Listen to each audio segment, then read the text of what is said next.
warri summiin daba keessanii jireenya namaa faalu warri boo'icha haadha hiyyeessaa siniif ilillee caalu sirtanni maa dhagayi ati dukkanaan daattee nammeenya hanqaaqxu faajjii badii qabattee laagaa sobaan mammaaktu atinni maana ummataa nyaattee bakkee gamteef hanqaaqtu maataa qabadheen iyya boorumtii keetiif wayyoo dhugaati balleessiteef gasin dhiisu waaqayyo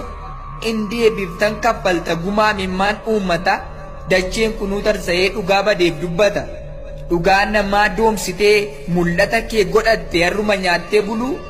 gaafa waa'ee kee qoree achi buteesti intalu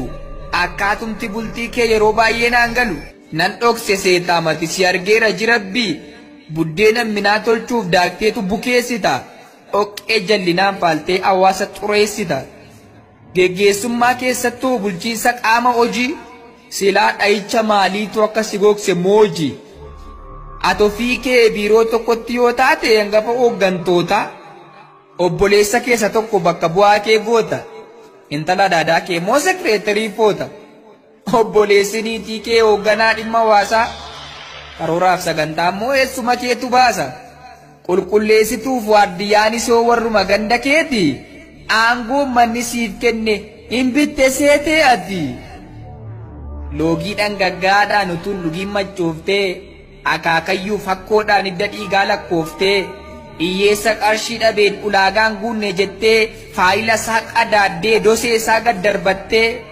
waan safuurraa fottoqaa kufaatisa tokkoodhaan isa kaan lafaa kaaftee isaan kun warra gamaa kun warra dakaa jechuun maqaa namatti baaftee firooma gooxiif gandaa teesseen xeberiin ati oromoo dhugaa boosiftee cooma nyaachuun si quubsaa ilaamee ya lammii koo silaatis naaf lammiidha ajaa'ib qubnin citu